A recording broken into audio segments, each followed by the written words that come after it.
हाय, good afternoon everyone.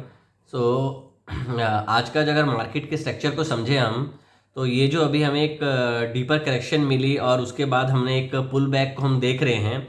इस pull back में सबसे पहले हमें ये समझना चाहिए कि जो प्लेयर्स नीचे के लेवल पे बेचने के लिए तैयार हैं, जो भी प्लेयर नीचे के लेवल को बेचने के तैयार हैं, अगर उनको ऊपर गैप अप मिलता है तो वो ऊपर के लेवल पे भी बेचने की कोशिश करेंगे। तो हमें इस हिसाब से ट्रेडिंग अपना बनाना चाहिए कि अगर बाजार ऊपर की तरफ जाता है तो अगर आपकी कोई पोजीशंस है तो आपको उसको कवर करना चाहिए। क्योंकि अभी हुआ क्या बाजार में कि बाजार में एक पुल बैक आएगा, अगेन आप फ्रेश पोजीशन बनाने की कोशिश करोगे, अगेन आपको डाउन साइड मिलेगी। बिकॉज अगर किसी ने 10,000 कल परसों बेचा और 9,000 करोड़ आज डे बिफोर यस्टरडे 10,000 और यस्टरडे 9,000 करोड़ बेचा है, तो वो ऊपर अगर उसको मिलेगा तो वो बेचेंगे, वो खरीदेंगे नहीं। ये एक नॉर्मल टेंडेंसी होती है बाजार की। तो मेरा व्यू ये है बाजार में कि आपको 20,200, 20,800, 21,000, 21,200 तक के आपको एक बार नीचे की साइड पे आना चाहिए। देखिए, मैं बायस हो सकता हूँ, मेरी पोजीशन है इसमें निफ्टी की पुट में जो मैंने आज बनाई है। इशू ये है कि इस तरीके के बाजार में आपको लॉन्गर टाइम पुट क्यों लेनी चाहिए, क्योंकि उसका कुछ रीज़न ये होता है कि आप जो इंट्राडे की वॉलिटिलिटी, जैसे आपको पता है RIL का रिजल्ट है, तो ऑलरेडी RIL आप देखो तो 8 से 10% मूव कर चुका है। थोड़ा सा करेक्शन दिया, अब डिपेंड करेगा RIL के रिजल्ट पे। आई थिंक सो कि RIL भी एक मूव दे चुका है, तो अब और मोर ऊपर जाना थोड़ा सा अनलाइकली लग रहा है। देखो, मार्केट में अनलाइकली हो सकता है, बट आप अपने व्यू पे बायस नहीं हो सकते। अगर आप गलत हो तो आपको अपनी पोजीशन वहां पे काटनी पड़ेगी।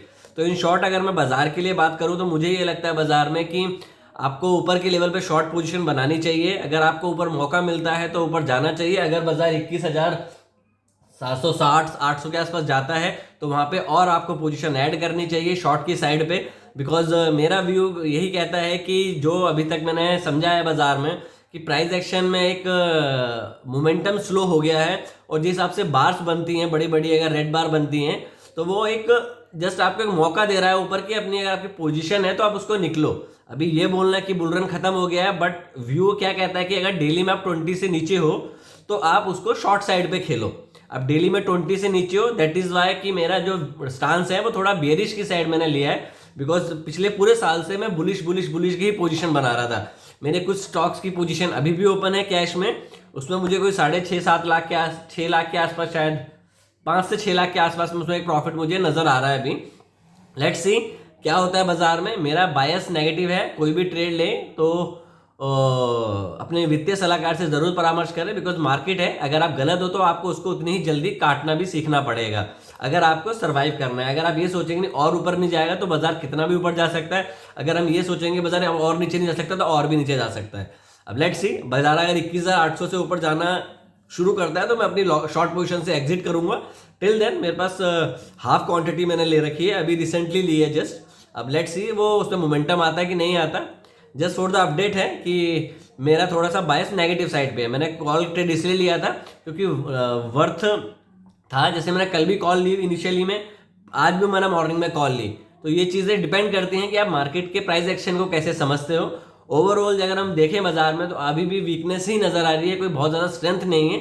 जैसे एक पुल बैक रैली है, पुल बैक रैली अगेन आपको सोल्ड इनटू देखने को मिलेगी। आज नहीं मिलेगी, हो सकता है मंडे को मिले, ट्यूसडे को मिले। इसीलिए मैं कह रहा हूँ एक लॉन्गर टर्म अगर ऑप्शन लेके चलेंगे तो आप आराम से बैठ सकते हैं, पैनिक नहीं होंगे। ट्रेडिंग क्वांटिटी उतनी ही करें जितनी आप डाइजेस्ट कर पाए। Thank you, take care and trade well.